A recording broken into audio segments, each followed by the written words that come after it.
¿Alguna vez has sentido que la historia esconde secretos que parecen sacados de una película de terror? Reyes que se evaporan en batallas sangrientas, ejércitos enteros tragados por la arena, genios cuyas ideas se pierden en llamas misteriosas, y un hombre sin rostro condenado al olvido eterno. Estos no son cuentos de hadas, son hechos reales que desafían toda explicación lógica. En este episodio, desenterramos 4 de los enigmas más alucinantes de la historia. Prepárate para cuestionarlo todo, porque después de esto, nunca verás el pasado de la misma manera. Si te gustan los misterios que te dejan despierto por la noche, dale like ahora y suscríbete para no perderte el próximo. ¡Comencemos! La historia de Cambises y sus 50.000 soldados. Vamos a retroceder mucho en el tiempo, al año 525 a.C. En esa época, Persia era un imperio enorme y poderoso, como un gran país que conquistaba todo a su paso. El rey se llamaba Cambises II, y era hijo de Ciro el Grande, un conquistador famoso. Cambises ya había ganado una gran batalla. Conquistó Egipto, que era una tierra antigua con faraones y pirámides. Se proclamó a sí mismo como el nuevo faraón, el rey de Egipto. Pero Cambises quería más. Para ser el jefe absoluto en Egipto, no solo tenía que vencer a la gente, sino también a sus dioses. Los egipcios creían mucho en sus dioses, y uno de los más importantes era Amón. Había un templo especial en un oasis lejano llamado Siwa, en medio del desierto. Un oasis es como un paraíso verde en el desierto, con agua y palmeras. Este templo era sagrado. Incluso reyes famosos como Alejandro Magno irían allí años después a pedir consejos a los sacerdotes. Cambises no quería pedir permiso, quería destruir el templo para mostrar quién mandaba. ¿Por qué? Algunos dicen que los sacerdotes del templo habían dicho algo malo sobre él, como una profecía que no le gustaba. Otros piensan que simplemente no soportaba que hubiera otro poder aparte del suyo. Entonces, ordenó a un ejército de 50.000 soldados, imagina, 50.000 hombres fuertes y armados que marcharan desde la ciudad de Tebas hacia ese oasis. Tebas era una ciudad importante en Egipto, llena de templos. Estos soldados partieron con todo: comida, agua, armas, banderas ondeando al viento. El desierto del Sáhara es un lugar terrible. Arena caliente que quema los pies, sol que no da tregua, y vientos que pueden mover montañas de polvo. No iban a pelear contra un enemigo normal, iban a destruir un lugar santo. Pero algo salió mal. Según un historiador griego llamado Heródoto, que escribió sobre esto siglos después, los soldados llegaron a un oasis intermedio llamado Karga. Allí descansaron, comieron y se prepararon para el último tramo. Y entonces, desaparecieron. Heródoto cuenta que una tormenta de arena gigante apareció de la nada. No una tormenta común, sino un muro enorme de arena y viento, como si el dios Amón estuviera enfadado y respondiera al ataque. La tormenta rugía como un animal salvaje, cubriendo todo, asfixiando a los hombres y enterrándolos vivos. Nadie escapó. No volvió ni un mensajero, ni se encontró una espada o un hueso. Para mucha gente de esa época, esto fue como un castigo de los dioses por la soberbia de Cambises. Soberbia significa ser demasiado orgulloso y creer que puedes con todo. Pero hoy, con nuestra forma de pensar moderna, nos preguntamos, ¿es posible que un ejército tan grande se pierda sin dejar nada? Heródoto a veces exageraba sus historias para hacerlas más emocionantes, como un cuentacuentos. Por eso, científicos y exploradores han buscado respuestas durante años. En los años 1930 aventureros europeos entraron al desierto siguiendo rutas antiguas, pero solo encontraron arena y silencio.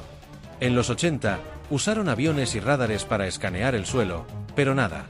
Hoy, con satélites desde el espacio, siguen buscando patrones extraños en las dunas, y cada expedición vuelve con las manos vacías. Hace poco, en 2015, un arqueólogo llamado Olaf Kapper, de una universidad en Holanda, dio una idea nueva. Dice que no fue una tormenta, sino una trampa. Un faraón egipcio rebelde llamado Petubastis III emboscó al ejército en otro oasis llamado Dajla. Los atacaron por sorpresa y los derrotaron. Luego, el rey persa siguiente, Darío I, inventó la historia de la tormenta para no admitir la vergüenza de la derrota y borrar al rebelde de la historia. Suena lógico, ¿no? Pero no todos los expertos están de acuerdo.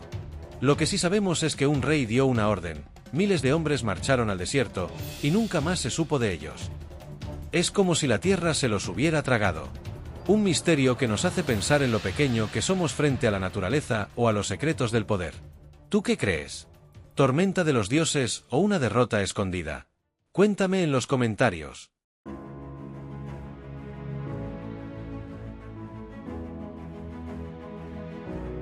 La leyenda de Sebastián de Portugal. Ahora, pasemos a una historia del siglo XVI, en Europa. Portugal era un país rico y poderoso, con barcos que exploraban el mundo y traían especias y oro. Pero en 1557, el rey Juan III muere, y su nieto Sebastián sube al trono con solo 3 años. Imagina ser rey tan chiquito.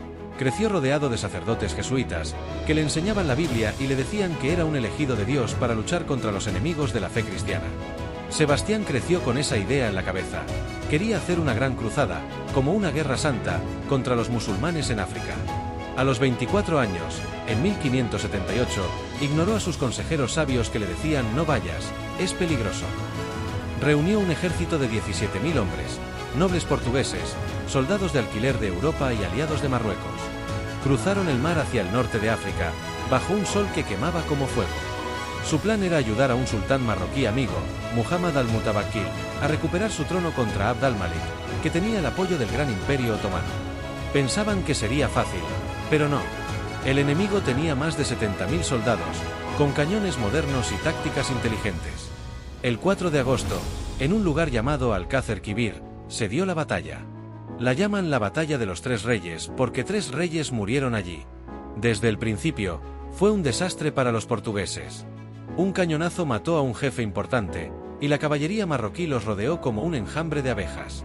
Los soldados de Sebastián lucharon valientemente, pero estaban atrapados. Miles murieron o fueron capturados y vendidos como esclavos. Y el rey desapareció. Lo vieron peleando con su espada, negándose a huir, como si creyera que Dios lo protegería. Pero en medio del humo y la sangre, se esfumó. Buscaron su cuerpo entre los muertos, encontraron uno que parecía él, pero sin marcas claras de rey, como joyas o ropa especial. ¿Murió o escapó? Portugal quedó en crisis. Sin rey joven y sin hijos, el trono pasó a un cardenal viejo que duró poco. En 1580 España invadió y tomó el control por 60 años. Pero la gente no se rindió. En las calles, en las granjas, empezaron a decir, Sebastián no murió, está vivo en algún lado, esperando volver. Esto creó el sebastianismo, una creencia como una religión, donde Sebastián era como un salvador. 4 personas fingieron ser él. Uno era un panadero que sabía idiomas y convenció a muchos, hasta que lo atraparon y ejecutaron. Con el tiempo, Portugal perdió poder, pero la historia de Sebastián se volvió un símbolo de esperanza. Aún hoy, en Portugal, la gente habla de él como un héroe eterno. ¿Fue una muerte en batalla o un escape milagroso? Es un recordatorio de cómo la fe puede mantener viva una historia. ¿Qué piensas tú? ¿Crees que podría haber sobrevivido? Sigamos con una aventura en América del Sur, en 1516. Europa estaba loca por descubrir nuevas tierras. Juan Díaz de Solís era un navegante español, como un capitán de barco valiente, que buscaba un camino corto al Océano Pacífico para llegar a Asia y sus riquezas. Con 3 barcos pequeños, entró en un río enorme que parecía un mar, pero de agua dulce. Lo llamó Mar Dulce, que hoy es el Río de la Plata, entre Argentina y Uruguay. Navegó por la costa de Uruguay y decidió bajar a tierra para decir esta tierra es de España y ver qué había. Bajó en una canoa con 6 a 8 hombres, incluyendo a un contador llamado Alarcón. Apenas pisaron la playa, un grupo de indígenas salió de los arbustos y los atacó con flechas y lanzas. Los que quedaron en los barcos vieron todo desde lejos, pero no pudieron ayudar.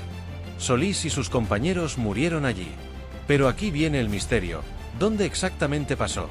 Algunos dicen en la isla Martín García, otros en la boca del arroyo Solís Grande.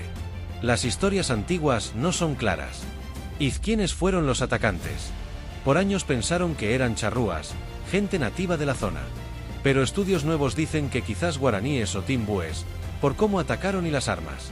Las crónicas hablan de que arrastraron los cuerpos, quizás los mutilaron en rituales, o hasta comieron partes, pero eso podría ser un malentendido de los europeos, que no entendían las costumbres indígenas.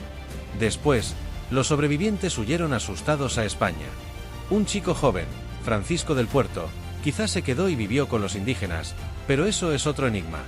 Esta historia es el comienzo de la historia de Argentina y Uruguay, llena de violencia y preguntas sin respuesta. Nos hace pensar en cómo los encuentros entre culturas pueden ser trágicos. ¿Algún día encontraremos el lugar exacto? ¿O quedará para siempre en el misterio? Ahora, Una historia más moderna, del siglo XIX. Nikola Tesla era un inventor brillante, como un mago de la electricidad. Inventó cosas que usamos hoy, como la corriente alterna, que lleva luz a nuestras casas.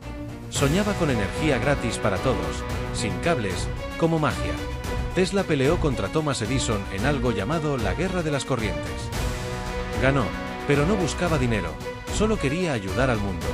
Su laboratorio en Nueva York era un caos de máquinas, bobinas que hacían rayos, motores sin cables, papeles con dibujos de ideas locas. El 13 de marzo de 1895, un incendio destruyó todo. Empezó de noche, y cuando llegaron los bomberos, ya era tarde. Se perdieron años de trabajo, máquinas únicas, notas secretas. Tesla llegó y se quedó mirando, triste. Dijo que fue lo peor de su vida. ¿Fue un accidente, como una chispa de sus aparatos? ¿O alguien lo hizo a propósito? Tesla tenía enemigos, ricos como J.P. Morgan, que ganaban dinero con energía pagada, veían sus ideas como una amenaza. Nunca se probó, pero la duda queda. Tesla siguió inventando, pero más solo.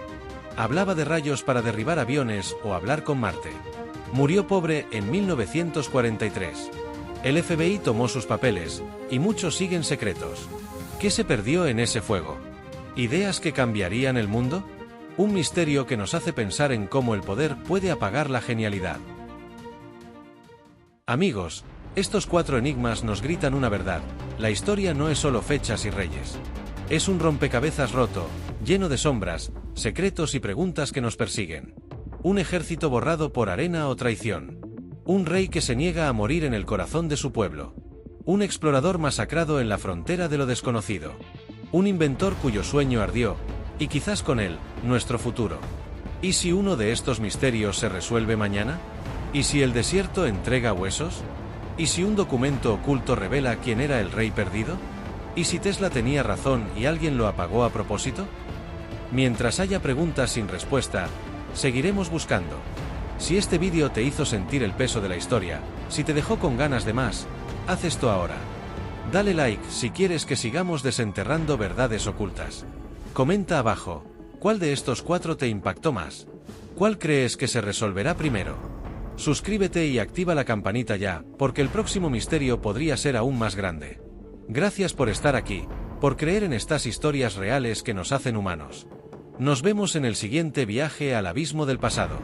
No te lo pierdas. ¡Hasta pronto!